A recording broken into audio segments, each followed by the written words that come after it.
여러분 반갑습니다. 오늘 우리는 라이프 밸런스 플래닝이라는 위대한 여정의 아주 특별한 장소에 도착했습니다. 지난 시간 우리는 우리 삶의 뿌리인 영성, 즉 창조주와의 관계를 바로 세웠습니다. 이제 그 뿌리에서 올라온 생명력이 가장 먼저 흘러가야 할 곳, 바로 가정에 대해 이야기하려 합니다. 한국 사회에서 행복한 청년, 청소년, 아니 초등학생들이 몇 프로나 될까요? 우리의 아이들은 서서히 병들어가고 있습니다. 세상이 나빠서라기보다는 우리 부모 자신이 병들어 있기 때문입니다. 우리가 자신의 정체성에 대해 왜곡된 신념을 갖고 있는 것이 가장 큰 문제입니다. 우리는 무언가 대단한 일을 하고 남이 알아주고 인정해주는 성과를 내야만 그제서야 자신이 가치 있고 괜찮은 사람이 될 수 있다고 생각합니다. 공부나 일로 인정받는 것에 만족하지 못하고 거기에 더해 명품 옷을 사고 명품 가방을 매야 폼나게 살 수 있다고 생각합니다. 그것을 바꾸어 말하면 병들고 힘이 없고 가난하고 배운 게 없으면 자신이 쓸모없고 가치 없는 존재라고 생각하고 있다는 말입니다. 어려서부터 이런 사고방식에 깊숙이 젖어 살아온 우리는 끊임없이 자기 가치감을 찾기 위해 자신을 채찍질하는 삶을 살게 됩니다. 그래서 내가 좋아하고, 내가 궁금하고, 내가 열정을 느끼고, 내가 즐겁고, 내가 사명감을 느껴서 하는 일을 찾기보다는 어떻게 하면 돈을 많이 벌 수 있는가만을 생각합니다. 그리고 지옥 같은 삶을 살아가죠. 자신의 일이나 삶에 절대 만족하지 못합니다. 그리곤 아이러니하게도 자녀들에게도 같은 것을 요구합니다. 자녀들이 행복해지길 너무나도 원하는데 말이지요. 아이들이 아직 어린데도 돈벌이가 안 되는 취미나 재능을 갖고 있다면 그런 거 다 필요 없는 짓이다. 그런 일 해봤자 인생 고달파진다. 라며 싹부터 잘라버립니다. 자녀들이 멍 때리고 있거나 잠시라도 가만히 있는 꼴을 못 보고 쉴 새 없이 달리도록 닥달하며 비교하며 비난합니다. 있는 모습 그대로 사랑받지 못하고 끊임없이 노력해야 하고 무언가 대단한 것을 성취해야만 인정해주는 부모 밑에서 자란 아이들이 얼마나 많은가요? 같은 공간에 머물면서 아이를 주의 깊게 살피고 아이의 필요를 기쁘게 채워주고 아이의 감정에 공감해주고 아이의 꿈에 귀 기울이지 않으면서 내가 좋은 성적을 받아야만 인정해 줄 거야 또는 내 말을 잘 들어야 사랑해 줄 거야 라는 메시지를 끊임없이 눈빛과 표정과 몸짓으로 보여주는 부모 밑에서 자란 아이들은 자신이 가치 없는 존재라고 느끼게 됩니다. 이제 아이들은 호르몬 불균형, 폭식증, 우울증, 도박, 게임 중독, 무분별한 섹스, 에이즈, 자살 충동, 마약 중독 등에 노출되어 있고 이렇게 자신의 가치를 왜곡시키며 존재 자체로 인정해주지 않는 부모 밑에서 자란 아이들은 위험천만한 유혹들이 소름 끼치게 느껴지는 것이 아니라 달콤하게 느껴지게 됩니다. 자신의 정체성이 왜곡되어 있기 때문이죠. 이러한 위험에 점점 더 많이 노출된 우리 아이들. 한국은 더 이상 마약 청정국이 아닙니다. 2025년 6월 27일에 경향신문이 보도한 바에 따르면 유통 환경의 변화로 젊은 청년들이 마약을 쉽게 접하고 있다고 합니다.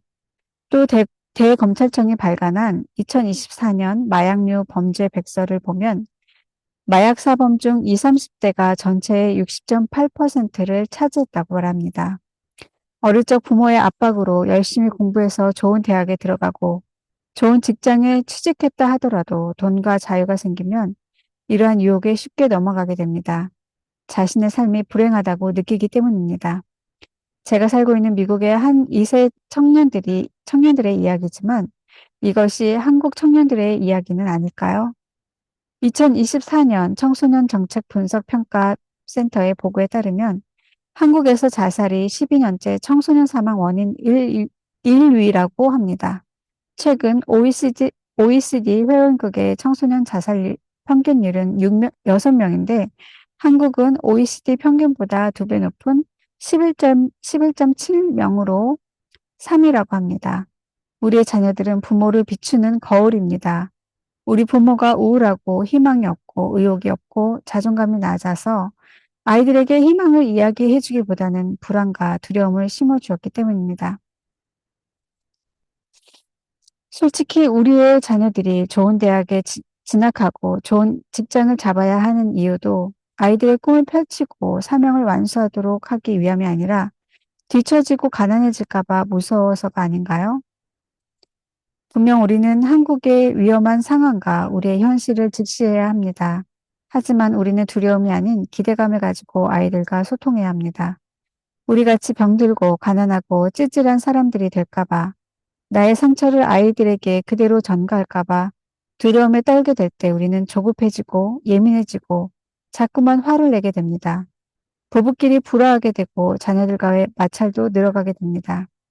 아이들에게 행복을 주기 위해서는 우리 부모 먼저가 행복해야 합니다. 아이들에게 건강한 자존감과 자기 가치감을 심어주기 위해서는 우리 부모가 먼저 건강한 정체성을 회복해야 합니다. 아이들을 온전히 올바른 방법으로 사랑하고 양육하기 위해서는 우리 부모가 스스로를 온전히 사랑하고 성장시켜야 합니다. 아이들의 미래에 대해 기대감을 가지고 아이들을 이끌기 위해서는 먼저 우리 자신의 미래에 대한 기대감이 있어야 합니다. 우리의 정체성을 회복하고 행복한 가정을 꿈꾸는 것은 결혼을 하지 않았다고 하더라도 아직 솔로일 때에 지금부터 시작해야 합니다. 하나님께서 천지창조 후 가장 먼저 만드신 공동체는 무엇일까요? 국가도 회사도 학교도 아닌 바로 가정입니다. 하나님의 정의와 긍휼이 실현되는 가장 안전하고 끈끈한 공동체가 바로 하나님이 설계하신 가정의 모습입니다. 그곳에서 천국의 삶을 미리 맛보는 것이 하나님의 뜻입니다. 오늘 강의의 핵심 질문은 이것입니다. 사랑과 정의가 실현되는 가장 안전하고 끈끈한 공동체로서 나의 가정은 어떤 모습이어야 하는가? 그럼 이제부터 에이락 테크닉을 통해 세상의 풍파 속에서도 흔들리지 않는 사랑의 방주와 같은 가정의 비전을 설계해 보겠습니다. 첫 단계는 확신입니다. 많은 분들이 가정에 대해 이미 포기했거나 체념하는 제한적 신념을 가지고 있습니다. 혹시 여러분 마음속에 이런 생각들이 있진 않으신가요? 우리 부부 관계는 이미 돌이킬 수 없어. 우리 아이는 내 말을 절대 듣지 않아. 변하지 않을 거야. 나는 좋은 부모가 될 자질이 없어. 우리 부모님처럼 나도 상처만 줄 거야. 일이 너무 바빠서 가족 챙길 시간이 없어. 돈 벌어다 주는 게 사랑이지. 이러한 생각들이 바로 가정의 회복을 막는 거대한 벽입니다. 하나님은 여러분의 가정을 저주가 아닌 축복의 통로로 부르셨습니다. 여러분이 그 가정에 보내진 것은 우연이 아닙니다. 하나님은 여러분을 그 가정의 선교사이자 치유자로 세우셨습니다. 오늘 우리는 이 낡고 거짓된 신념을 부수고 성경이 말하는 진리에 기반한 긍정 확언으로 자기 확신을 되찾는 작업을 할 것입니다. 먼저 제한적 신념 과 그것을 극복하는 긍정 학원 예시를 드리자면요. 제한적 신념이 우리 부부 사이는 너무 멀어져서 회복이 불가능했다면 우리 부부 관계는 언제든 새롭게 시작될 수 있다. 내가 먼저 하나님의 사랑으로 긍휼의 손길을 내민다라고 긍정 학원을 만들 수 있습니다. 나는 부모님께 받은 상처를 자녀에게 대물림할 거야. 라는 제한적 신념을 갖고 계시다면 나는 상처의 고리를 끊고 축복의 유산을 물려주는 새로운 역사를 시작했다라는 긍정 학원으로 바꿔보세요. 우리 아이는 문제하다. 도저히 소망이 없다. 라는 제한적 신념을 갖고 계셨다면 내 자녀 또한 하나님의 형상이며 하나님께서 거하시는 성전이다. 나는 하나님께서 그 아이를 향한 놀라운 계획을 가지고 계심을 신뢰한다라는 긍정 학원으로 바꿔보세요. 일이 너무 바빠서 가족과 함께할 시간이 없어라는 제한적 신념을 갖고 계셨다면 가정은 나의 첫 번째 사명지이다. 나는 가정을 위해 기꺼이 우선순위를 재조정한다라는 긍정학원으로 바꿔보세요.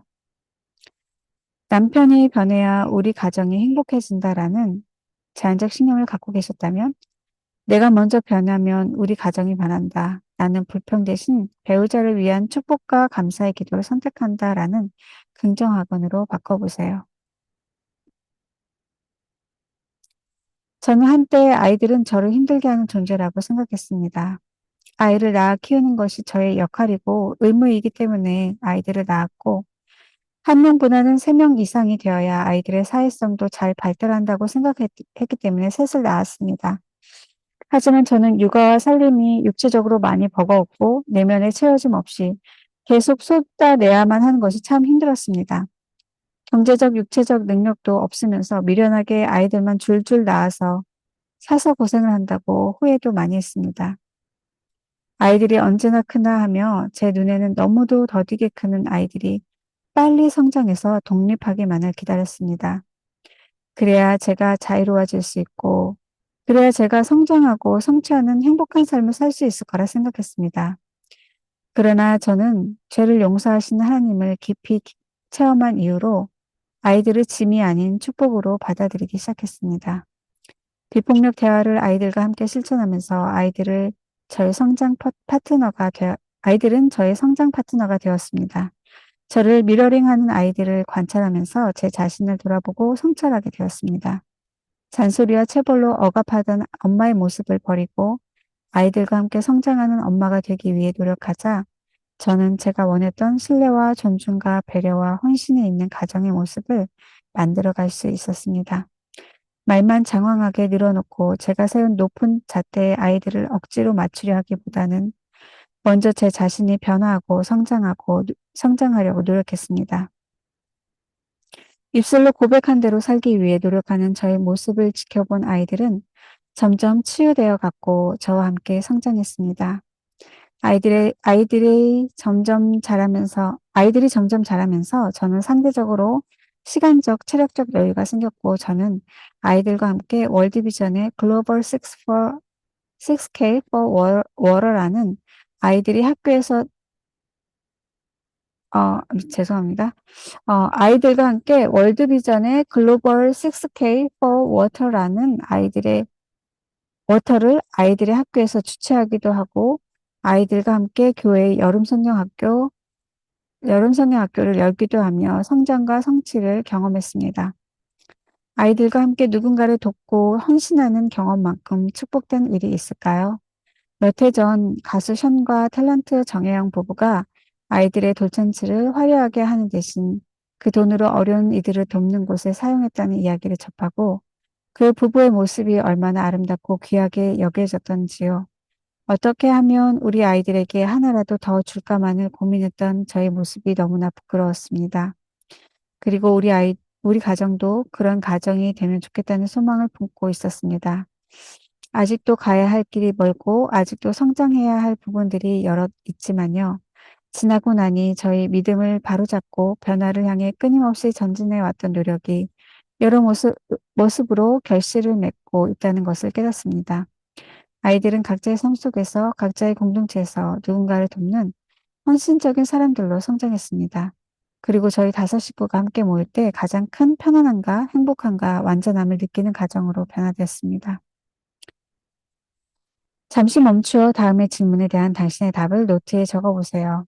지금 가정에 대해 여러분을 낙심하게 만드는 부정적인 생각들을 적어보세요. 이 부정적인 믿음은 어디에서 왔나요?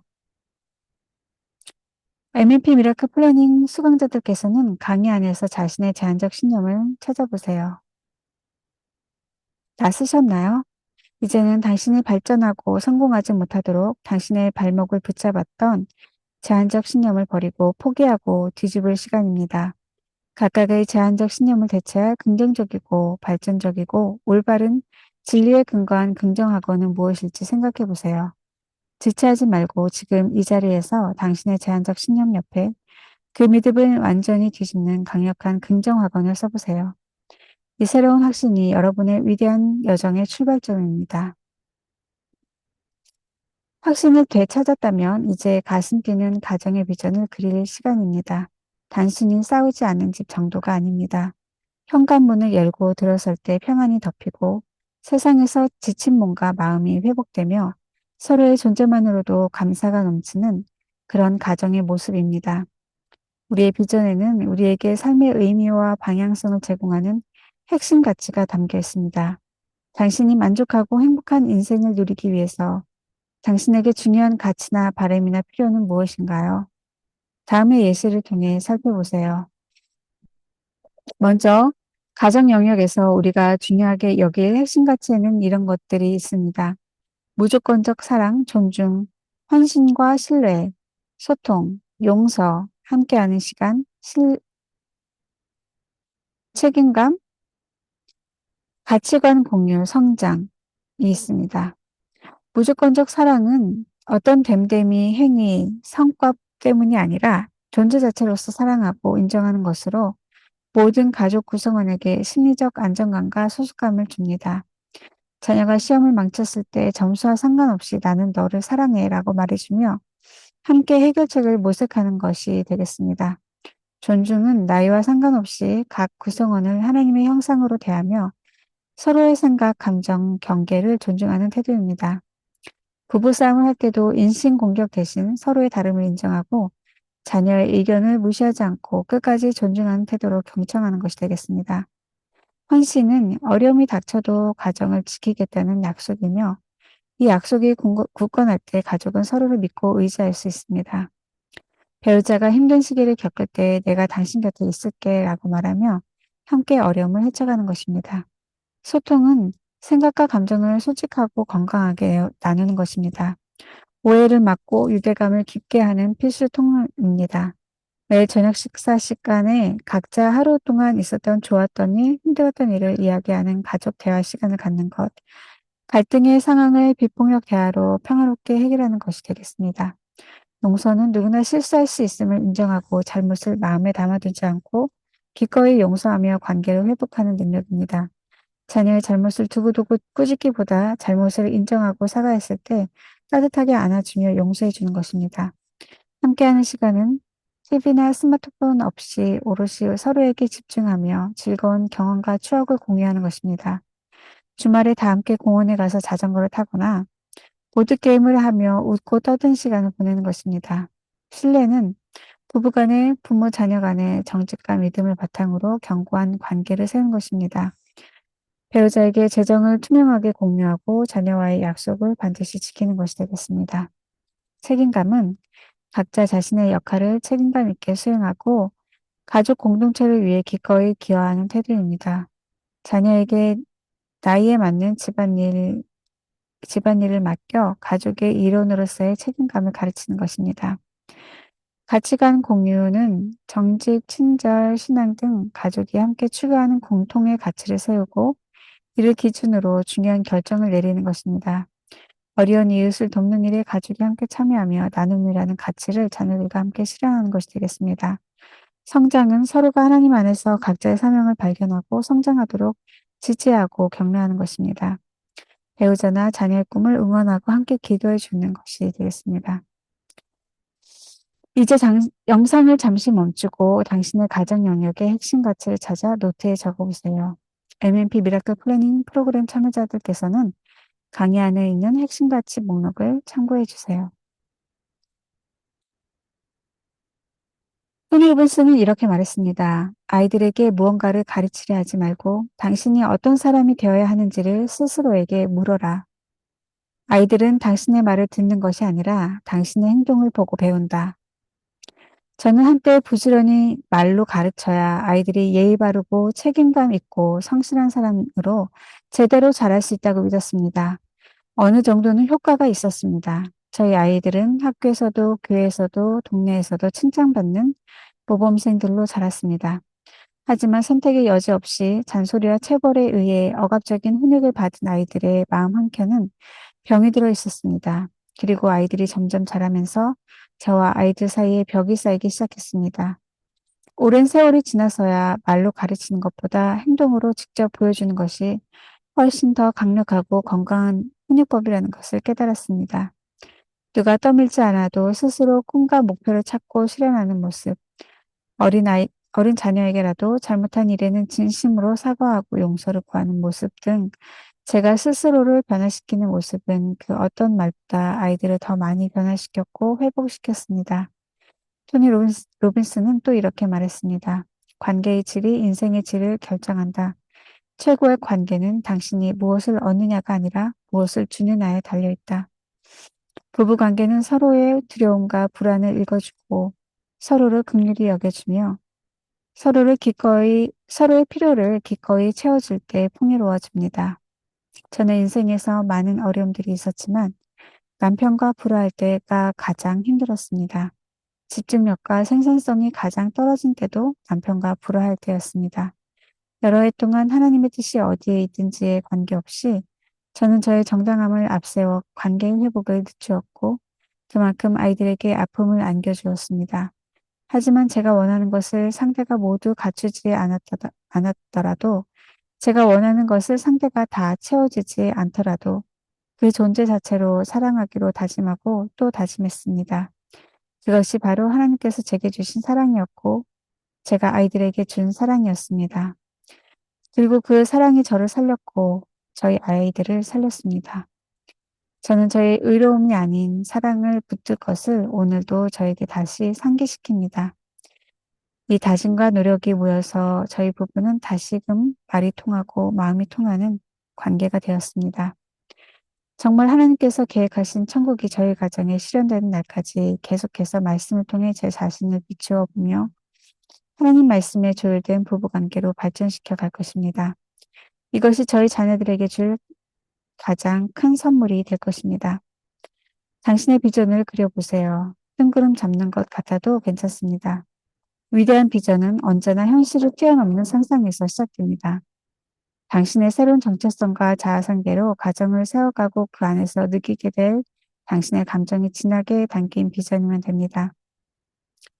비전은 숫자가 아니라 정체성과 느낌으로 그리는 것입니다. 여러분의 가정이 가장 이상적으로 회복되었을 때의 모습을 상상해 보세요. 경제적 여건, 시간, 주변의 평가, 체력, 아무것도 문제가 되지 않는다면 당신은 남편과 얼마나 가까운 관계를 맺고 어떤 모습으로 사랑을 나누고 있습니까? 당신은 가정 안에서 무조건적인 용납과 용서, 존중, 헌신과 신뢰, 격려와 지지 등 어떤 축복을 누리고 있나요? 당신은 당신의 배우자와 자녀들에게 그들이 존재 자체로서 빛나고 아름답고 소중하다는 것을 어떻게 표현해주고 있나요? 하나님께서 당신의 가정을 통해 이루고자 하시는 비전은 무엇인가요? 비전 예시를 들어드리겠습니다. 나는 자녀들에게 잔소리꾼이 아닌 가장 믿음직한 인생 멘토이자 기도의 후원자이다. 우리 부부는 서로를 가장 존경하고 사랑하는 평생 친구이며 늙어갈수록 더 깊은 사랑을 나누는 연인이다. 나의 가정은 하나님을 모르는 이웃들이 보았을 때 하나님이 살아계심을 느낄 수 있는 세상의 빛이 되는 공동체이다. 하나님은 우리에게 가정을 선물로 주셨습니다. 그분은 우리 가정을 향한 축복을 계획하셨습니다. 그리고 우리 마음에 그것을 이루도록 꿈을 심어 주셨습니다. 하나님께서 당신에게 주신 그 비전은 무엇인가요? 생각만 해도 평안이 넘치고 가슴 벅찬 진정으로 당신의 가정에 어울리는 가장 이상적인 모습을 노트에 기록해 보세요. 그 비전에 당신의 핵심 가치가 녹여지게 해보세요. 가슴 뛰는 비전을 세웠다면 이제 그 심장에 불이 지필 강력한 이유를 찾아야 합니다. 당신이 그 비전을 이루어야만 하는 이유는 무엇인가요? 스스로에게 깊이 질문해 보세요. 나는 왜 그 비전을 원하는가? 그 비전을 이루는 것이 왜 그토록 중요한가? 만약 이 비전을 이루지 못한다면 나와 내가 사랑하는 사람들의 삶에 어떤 일이 일어날까? 이 가정 비전은 나의 어떤 궁극적인 사명과 연결되어 있는가? 나는 왜 나의 가정을 치유해야만 하는가? 이 질문에 대한 답이 명확할수록 여러분의 여정은 흔들리지 않을 것입니다. 목적 예시를 들어드리겠습니다. 나의 자녀들이 세상의 가치관에 휩쓸리지 않고 건강한 자존감을 가진 하나님의 사람으로 성장하게 하기 위함이다. 내가 부모로부터 받은 상처의 대물림을 끊어내고 우리 가문의 축복의 물꼬를 트기 위함이다. 가정이 평안해야 내가 밖에서 수행하는 사명도 힘있게 감당할 수 있기 때문이다. 가정을 세우는 것은 단순히 화목하게 지내는 것을 넘어 우리 하나님의 나라를 가장 기초적인 단위에서 세우는 거룩한 전쟁입니다. 당신에게 크고 확실한 보상을 약속하는 와인은 무엇입니까? 당신으로 하여금 어떤 장애물과 어려움도 극복하게 하며 아무리 큰 대가가 요구된다 하더라도 기꺼이 그 대가를 지불할 수 있는 이유는 무엇인가요? 당신이 끝까지 성공할 때까지 달려야 할 그 이유는 무엇인가요? 잠시 멈추어 당신의 마음을 사로잡는 이유를 노트에 기록해 보세요.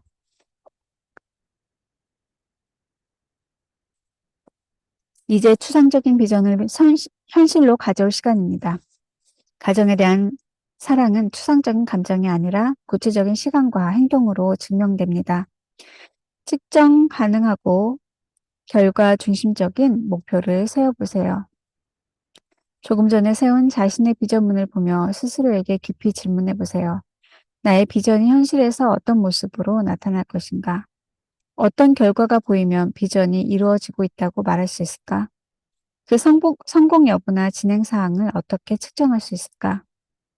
잠시 멈추어서 당신의 목표를 생각해 보세요. 그리고 그 생각을 노트에 기록해 보세요.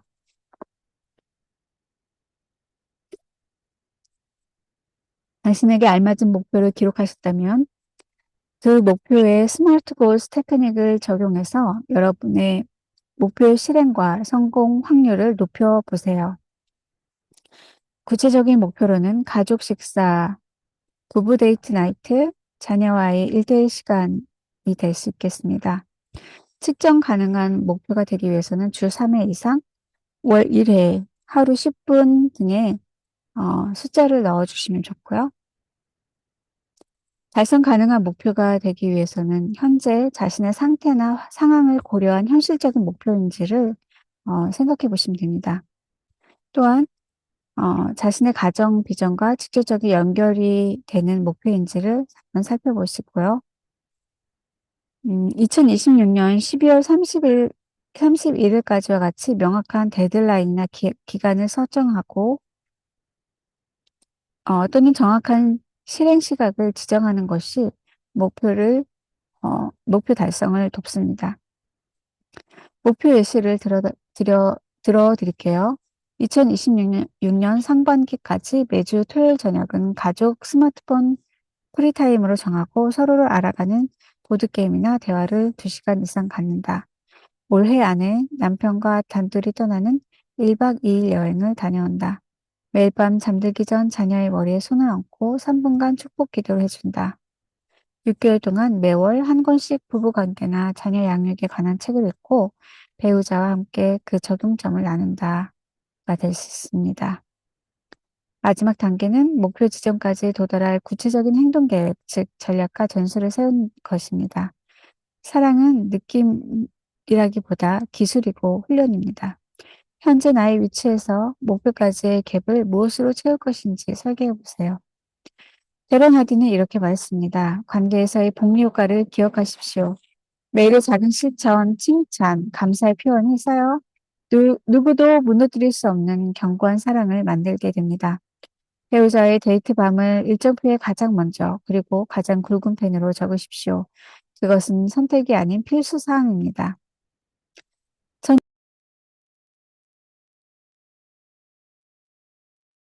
사랑인지 잘 모르는 부분들이 있었습니다. 특히 훈계를 할 때 분노 조절이 잘 안 되어서 아이들에게 상처를 많이 주었습니다. 아이, 아이들에게 최선을 다해 좋은 음식과 좋은 환경을 제공해 주었지만 정서적 안정감을 빼앗고 자존감을 짓밟을 때가 있었습니다. 가정이 가장 안전한 곳이 되어야 했는데 저는 아이들에게 불안과 공포를 조장했습니다. 가정은 몸과 마음이 쉬고 충전되는 곳이어야 했는데 저는 저희 가정을 아이들의 인생에서 가장 큰 전쟁터로 만들 때가 있었습니다. 가끔은 분노를 폭발하는 저의 모습이 백성공주의, 백설공주의 새엄마의 모습 같다고 스스로 생각했습니다. 저는 바뀌어야만 했습니다. 비폭력 대화를 배우고 사랑의 5가지 언어를 배우고 실천하려고 노력했습니다. 애착 이론을 공부하고 제가 겪거나 만들고 있는 갈등의 원인을 분석했습니다. 꼭 전문가의 견해가 아니더라도 저기에서 듣고 책에서 읽은 것이 제게 도움이 될 거라 판단되면 행동으로 옮길 수 있는 방법을 고민해보고 글로 기록하고 실천했습니다. 제 자신을 피해자로 보는 시각과 탓하는 버릇을 버리고 책임감 있고 주체적인 성인으로 자라가려고 노력했습니다. 열등하고 가난하고 무능하고 바보 같다는 제 자신에 대한 거짓 신념을 버리고 하나님께서 만드신 존귀하고 아름답고 지혜롭고 무한한 가능성을 가진 존재로 저를 바라보기 시작했습니다. 저의 정체성을 새롭게 하는 작업을 5년 이상 해오고 있습니다. 감사하게도 용서하신 하나님을 만나면서 저에게 가장 큰 상처를 준 아버지를 용서하게 되었고, 저는 돌아가신 아버지를 오랫동안 용서하지 못한 제 자신도, 저희 자녀들도 용서할 수 있었습니다. 책과 강의들을 통해 인생의 멘토들을 만나게 되었고, 그들의 가르침을 저의 삶에 적용하면서 제 자신을 치유하고 성장시켰습니다. 말씀 묵상을 기록하고 하나님의 시각으로 제 자신을 바라보는 긍정 확언을 써서 제 육성으로 녹음해서 듣고 감사일기를 쓰고 하루의 실패를 통해 좌절이 아닌 교훈을 얻고 비폭력 대화에 맞춰 셀프 감정 코칭 저널링을 하고 플래너를 사용해 저의 인생을 디자인하는 좋은 습관들을 꾸준히 만들어 왔습니다. 이러한 의도적이고 의식적이고 꾸준한 노력은 아름답게 결실을 맺게 되었습니다. 저는 점점 더 스스로를 긍정하고 타인을 긍정하는 안정적인 사람으로 변화되었습니다. 그리고 저희 아이들도 그런 성인들로 자라나게 됐습니다. 아이들과의 성장은 부부관계 회복과 성장으로 이어지고 있습니다. 이제 나에게 맞춤화된 성공 비법을 찾는 시간입니다.